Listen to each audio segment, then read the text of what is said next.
अस्सलाम वालेकुम friends and welcome to Admire Stories. दोस्तों, आज की वीडियो का हमारा टॉपिक है कि वो कौन लोग थे जिन लोगों ने पिरामिड्स तामीर किए और इतनी पहले इतना बड़ा स्ट्रक्चर कैसे बनाया गया। दोस्तों, इजिप्ट यानी मिस्र में टोटल 138 पिरामिड्स मौजूद हैं।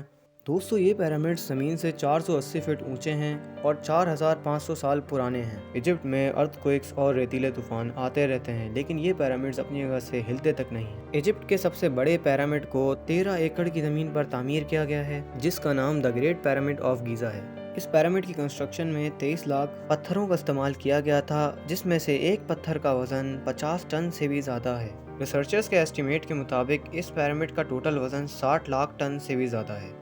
लेकिन हैरान करने वाली बात तो ये है कि हज़ारों साल पहले इंसानों ने इतना बड़ा स्ट्रक्चर कैसे बनाया होगा। दोस्तों, ये समझाने के लिए मैं आपसे पिरामिड्स की कंस्ट्रक्शन 6 फेसेस में डिस्कस करूंगा। फेस 1। दोस्तों, कई रिसर्चिंग टीम्स और एक्सपर्ट्स परेशान थे कि कंपास के बगैर पिरामिड्स की डायमेंशंस को कैसे मेजर किया गया और एग्जैक्ट कंस्ट्रक्ट किया गया। एक्सपर्ट्स के मुताबिक उस वक्त के आर्कियोलॉजिस्ट ने सबसे पहले ज़मीन का ऐसा हिस्सा ढूंढा होगा जो हज़ारों टन वजनी पत्थरों का वजन सह सके। इसके बाद पोलर स्टार्स यानी वो स्टार्स जिनकी मदद से पोल्स का पता चलता है को इस्तेमाल करके पिरामिड्स की डायमेंशन सेट की गई। सिर्फ इस बेसिक टेक्निक से इतने सालों पहले पिरामिड्स की डायमेंशंस को सेट किया गया। फेज़ 2। अब वक्त था पिरामिड्स की ज़मीन को प्लेन करने का, क्योंकि 480 फीट बड़े इन पत्थरों की ज़मीन अगर ऊपर नीचे होती तो 23 लाख पत्थरों का ये पहाड़ खड़ा नहीं हो सकता था। ज़मीन को बराबर करने के लिए उस वक्त के इंजीनियर्स के पास मॉडर्न टूल्स भी नहीं थे। एक्सपर्ट्स का ये मानना है कि ज़मीन को चारों तरफ से खोदा जाता होगा और फिर इन गड्ढों में पानी भर दिया जाता होगा। एक साइड के पानी के लेवल को दूसरी साइड के पानी के लेवल से मैच किया जाता होगा। जो ज़मीन का हिस्सा पानी के लेवल से मैच नहीं कर रहा होगा उसको छेनी और हथौड़ों की मदद से बराबर कर दिया गया होगा। कई एक्सपर्ट्स का मानना है कि एंशिएंट इजिप्शियंस ने इस टूल का इस्तेमाल किया होगा जिसके दोनों तरफ लकड़ी होती है और बीच में रस्सी की मदद से एक पत्थर टंगा होता है। फेज़ 3।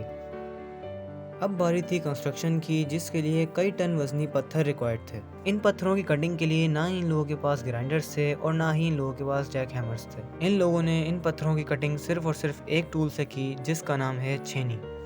इन पत्थरों को स्क्वायर और रेक्टेंगुलर शेप में कट करने के बाद इनको पिरामिड में फिट कर दिया गया। फेज़ 4। पिरामिड्स की कंस्ट्रक्शन में जो पत्थर इस्तेमाल किया गया वो लाइमस्टोन था और इसकी कटाई गीज़ा से 250 किलोमीटर दूर टोरा में हो रही थी।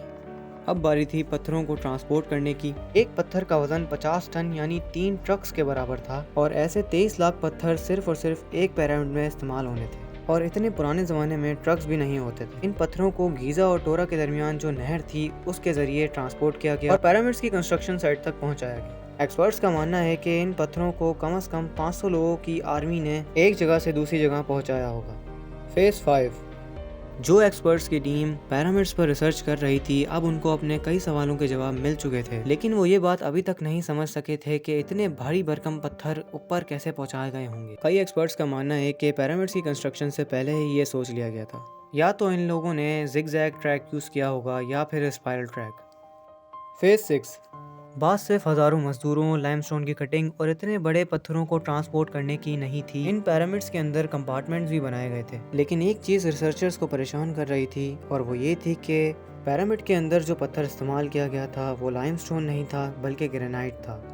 डायमंड के बाद ग्रेनाइट सबसे ज़्यादा स्ट्रॉन्ग पत्थर है। दुनिया भर के एक्सपर्ट्स इस रिसर्च में लग गए कि इतने सालों पहले ग्रेनाइट को इतनी सफाई से कैसे काटा गया होगा। आखिरकार इस मिस्ट्री से ही पर्दा उठ गया। इजिप्शियंस ने ग्रेनाइट को एक ऐसे कटर से काटा कि जिसकी एजेस ही नहीं थी। बगैर एजेस वाले इस कटर की दोनों साइड्स पर वजन डाला जाता था। इस तरीके से ग्रेनाइट की कटिंग हुआ करती थी। तो दोस्तों, अगर आपको आज की वीडियो पसंद आई हो तो अपना फीडबैक ज़रूर दीजिएगा। जब तक के लिए अल्लाह हाफ़िज़।